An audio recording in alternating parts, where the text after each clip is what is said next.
2023, on est le 12 juillet 2020 et aujourd'hui on part pour la Grèce et la Crète. C'est un jour très spécial parce qu'on est encore en pleine épidémie du coronavirus, donc c'est la première fois qu'on va voyager depuis la fin du confinement. Et je suis super excitée, je pense qu'on a beaucoup de chance d'avoir un vol. Et parce qu'il y a pas mal d'annulations, etc. Il y a beaucoup de vols qui ont été annulés, beaucoup de destinations qui restent encore fermées, des frontières fermées, etc.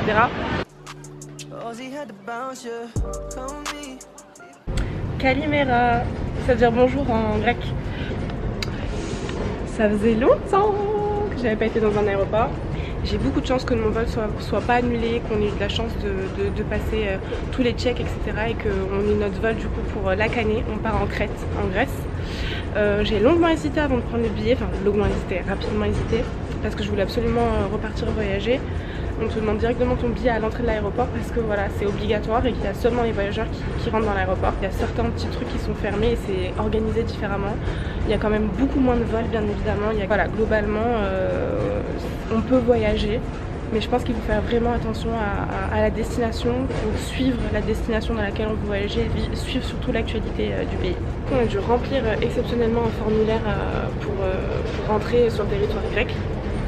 Donc c'est un formulaire qui nous a été envoyé par le gouvernement grec et on va devoir présenter, il me semble, un QR code à l'entrée. Oula, faut pas que je tousse. Je peux pas décrire ma joie d'être à l'aéroport, genre j'étais avec mon masque et j'étais en train de sourire toute seule comme une idiote dans l'aéroport parce que je suis super contente d'être ici. Direction la Crète.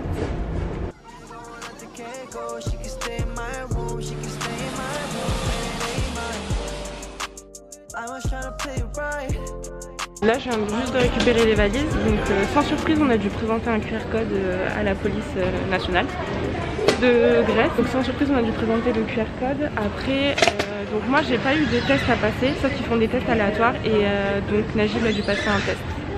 Donc on va voir, je vais le rejoindre. Du coup tu peux témoigner, c'était quoi le test? Ouais, un test salivaire, c'est pas un test... Oh ok bah ça va, si c'est pas le truc dans le nez qui est super désagréable. C'est quand même rassurant d'avoir ces tests là. Mais un peu stressant. On est bien arrivé à Chania en Grèce, ou Lakané en français, ou sinon ça se dit Chania. Après 3 heures de vol, donc ici il est déjà 19 h, il y a 1 heure de plus en Grèce. On vient de sortir de l'aéroport et là on va récupérer la voiture de Locke. C'est très mignon en tout cas, je sens que ça va bien se passer. Et donc on est parti pour une semaine à explorer le côté ouest de l'île exclusivement parce que l'île est énorme, enfin elle est super grande. Et ça fait à peu près la taille de la Sardaigne et c'est super grand donc on ne pouvait pas tout faire, on va rester focalisé sur l'ouest. Petit Airbnb.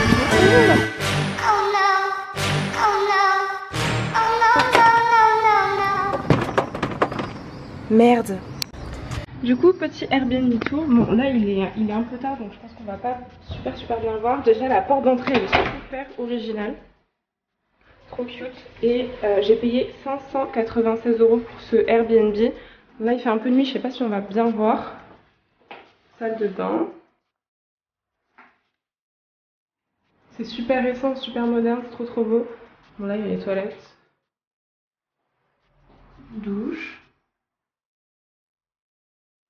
Et en fait c'est assez drôle parce que, donc là il y a la chambre. C'est assez drôle parce que de base c'était assez compliqué de trouver un logement moderne ici. Parce que le style est plutôt ancien. De tous les Airbnb c'était super ancien. Et donc c'était assez compliqué, j'ai dû faire quand même pas mal de recherches par rapport à d'habitude. Et en fait j'ai quand même réussi à trouver une petite perle, un petit bijou. Ce Airbnb il est trop beau. Le coin salon. Il y a une petite télé là-bas et ce qui m'a fait craquer, je voulais absolument une vue sur la mer. Et là avec le soir et le coucher de soleil c'est trop beau. J'adore.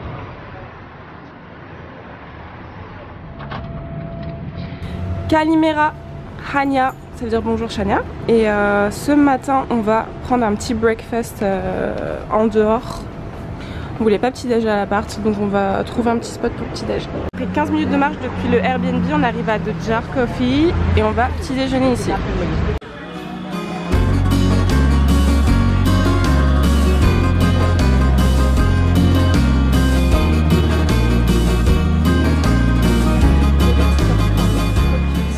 Donc on essaye de traduire le menu pour se débrouiller un petit peu. En haut il a lu omelette. Est-ce que quelqu'un de grec peut me dire si ça veut dire omelette ou pas, s'il vous plaît? Can you say it? What is it? Omelette. Ok, ok, t'avais raison, ok. Oh, les petites tortues, mais c'est trop cute. I'm dying for them. Oh. Ok. Ça a l'air trop bon. Ça ressemble tellement au bled. Clairement. Le bled. Il fait super chaud.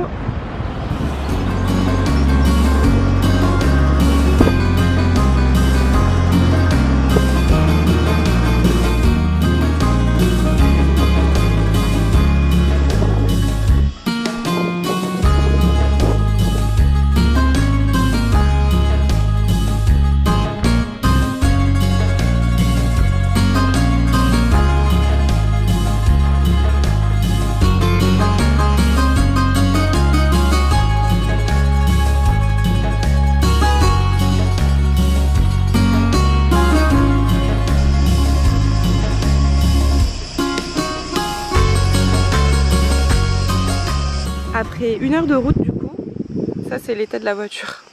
Seulement après 1 heure de route. Oh là là, c'était du sport. Et du coup on est enfin arrivé à Ménias Beach.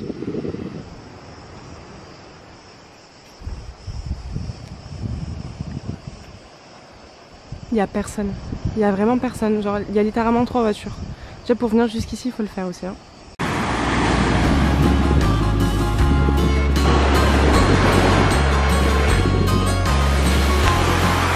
Je pense pas que ce soit la plus belle plage de Crète parce que déjà elle est pas répertoriée, je l'ai juste trouvée au hasard. Mais c'est vraiment un petit spot où il n'y a personne donc ça fait quand même plaisir d'avoir trouvé cette plage. Un touriste sur que des locaux donc ça c'est top.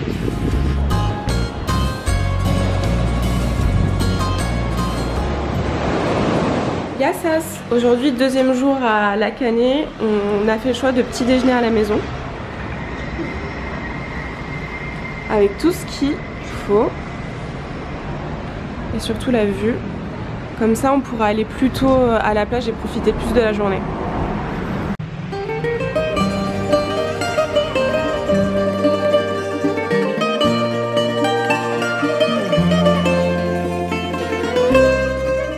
Du coup on arrive à Elafosini Beach, donc il y a un lagon et une partie beach visiblement. C'est splendide, mais il y a énormément de monde.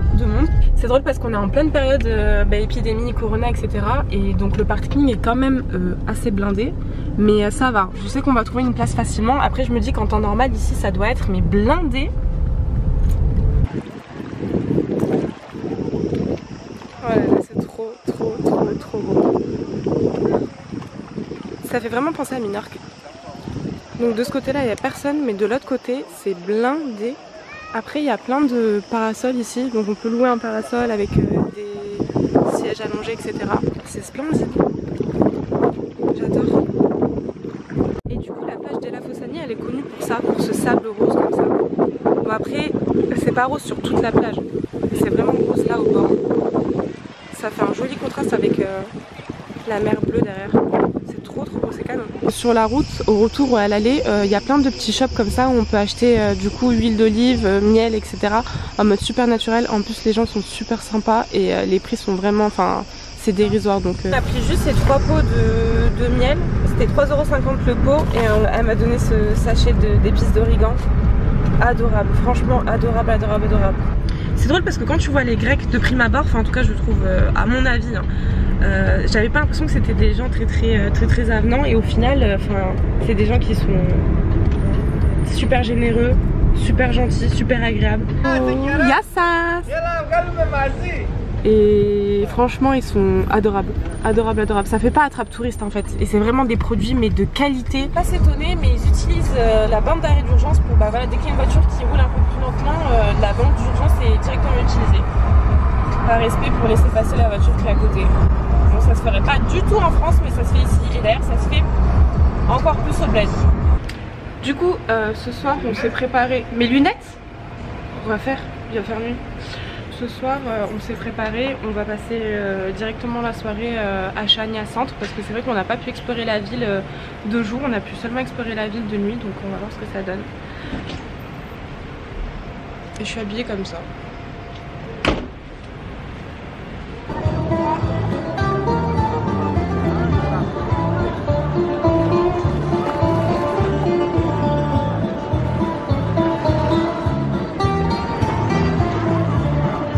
Là il y a vraiment du monde pour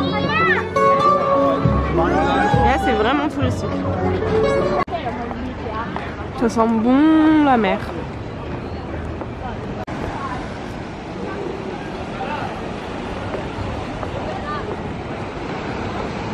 Du coup ce soir ça va être seafood et on mange dans ce resto là. Le resto il est trop cute, c'est trop bien fait. Oh, ça sent super bon et surtout on est tout seul et c'est trop beau. Les prix, enfin c'est vraiment pas cher, je trouve. Je sais pas, on va, salade, bon salade à 10 € ça va encore, mais c'est vraiment très copieux. Et je sais pas, enfin les poissons, on va avoir du saumon à 14 € et de poulet à 12 €. C'est vraiment abordable quoi. Et surtout quand on est en bord de mer, donc on va rentrer avec les falafels du coup. Là on est plutôt dans un resto seafood, donc pas dans un resto du tout typiquement grec, mais c'est vraiment excellent. Typiquement les Grecs ce qu'ils font c'est qu'ils prennent pas un plat chacun, c'est qu'en fait normalement on ramène plusieurs petits plats, donc des mésés à partager. En fait le sens du partage chez les Grecs est vraiment super présent et donc ça va même dans la nourriture. Après en gastronomie aussi chez les Grecs ils ont le régime crétois, enfin surtout en Crète à base d'huile d'olive. Et donc c'est plutôt très peu de viande et beaucoup de légumes et beaucoup d'huile d'olive du coup, mais voilà, c'est le régime crétois. Du coup saumon pour lui. C'est les falafels qui ont été détruits. Petits légumes et bar pour moi. Du coup c'est la première fois que je mange un bar je crois.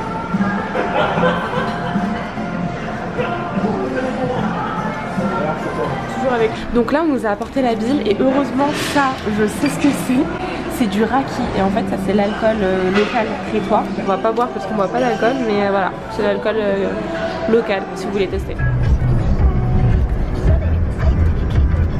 Aujourd'hui on va direction Balos Beach, c'est à 1h30 du Airbnb donc de Chania. Du coup c'est la seule plage sur laquelle on a dû payer 2 €, donc 1 € par personne pour l'entrée et pour le parking.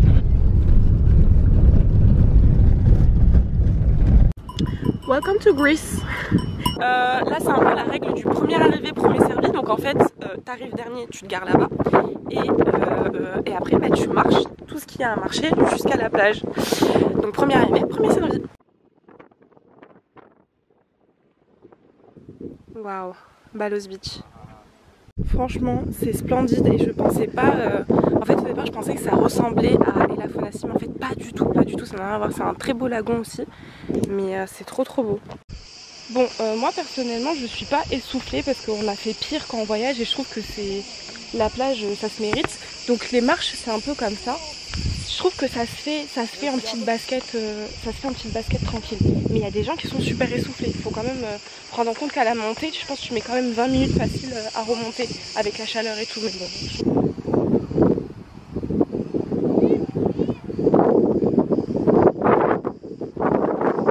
Du coup, on hésite à choisir entre ce côté-là ou ce côté-là pour se baigner. Je pense qu'on va plutôt partir sur ce côté-là. Un petit peu.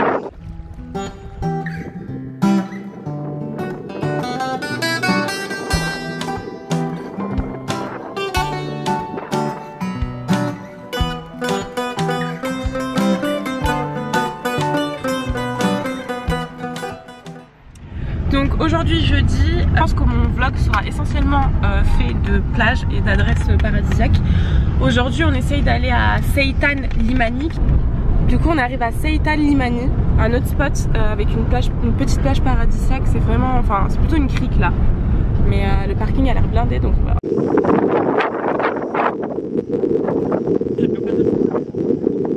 Donc bien évidemment ça c'est le chemin pour arriver à la plage hein, parce que toutes les plus belles plages se payent. Donc il faut par contre faire super attention parce que c'est des petits rochers comme ça.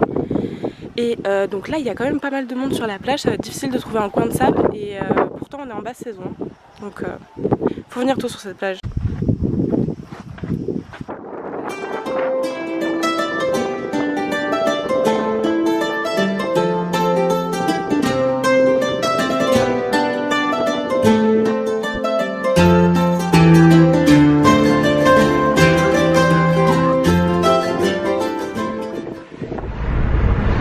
Nouvelle soirée, nouveau resto. Là on va manger un petit peu en dehors de Chania. Alors je pense que la carte ça va être méditerranéen là encore et ça va être bon. En tout cas la gastronomie grecque est pour moi l'une des meilleures au monde et je dis pas ça parce que c'est vraiment excellent. Pour moi c'est meilleur que la nourriture italienne en tout cas. Là on a vraiment plaisir à manger grec et je pensais pas. Je sous-estimais la cuisine grecque mais c'est vraiment excellent. Super frais, super sain. Du coup, repas à Mitsos.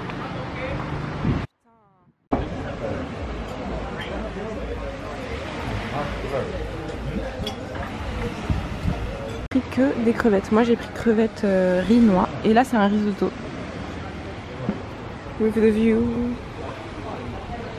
Ça j'ai un peu l'impression que c'est la coutume des restos de à la fin du resto donner un petit dessert ou un petit supplément à la fin de la commande. C'est vraiment charmant. Alors ce matin on a un petit peu revu nos plans en fait avec la fatigue et tout. Enfin de base on devait aller à Loutro donc il y en a quand même pour 2 heures de route et 20 minutes de bateau. Et en fait les 20 minutes de bateau je les avais pas anticipées, j'avais pas vu qu'il y avait ces 20 minutes là de bateau. Donc du coup ça nous a fait abandonner l'idée. Et on a décidé de dormir vu qu'on n'est qu'une semaine ici. On a décidé de dormir, de se reposer et d'aller manger un bon breakfast.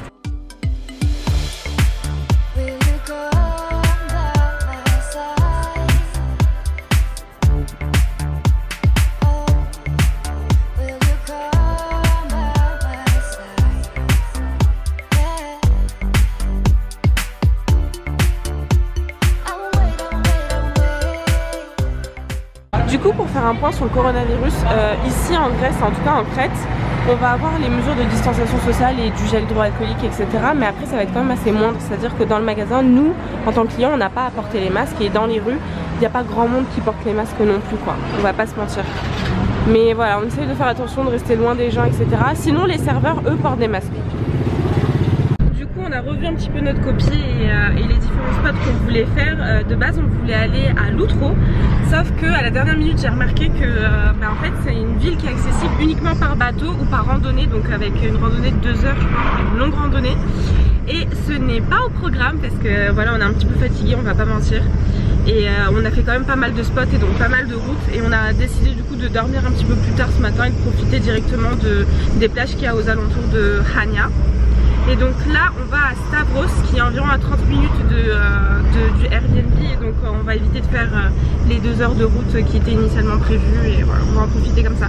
Après il faut savoir que la Crète c'est pas que le côté ouest, donc là comme je dis on a essayé de profiter de tout le côté ouest et de tout ce que offrent tous les spots qui sont offerts par la Crète. Et on a fait beaucoup de plages, mais il y a plein de choses à faire. Il y a des visites archéologiques, tout ça. Bon, moi, c'est pas trop mon truc. Mais il y a des visites historiques, il y a plein de petits coins à visiter. Il y a plein de randonnées à faire. Et donc, c'est vraiment une île complète pour faire plein de choses. Mais voilà, nous, on reste focalisés sur les plages parce que voilà, les plages, c'est trop important pour moi. Et ça reste vraiment une île complète. Dire que la nourriture italienne était la meilleure nourriture au monde, pour moi c'est clairement la nourriture grecque. On parle pas assez de la nourriture grecque les gars, c'est la meilleure au monde, point barre.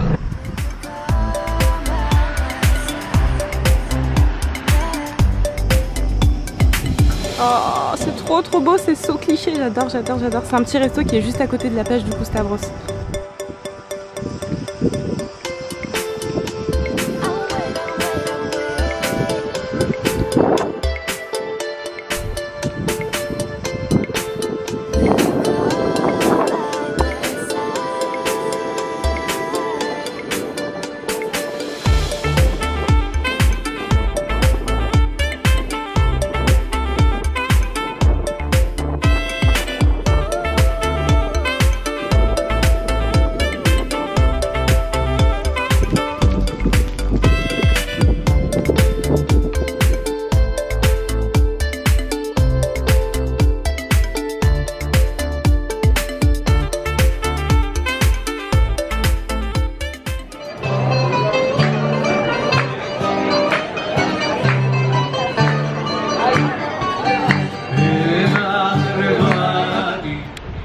dernière soirée à Chania.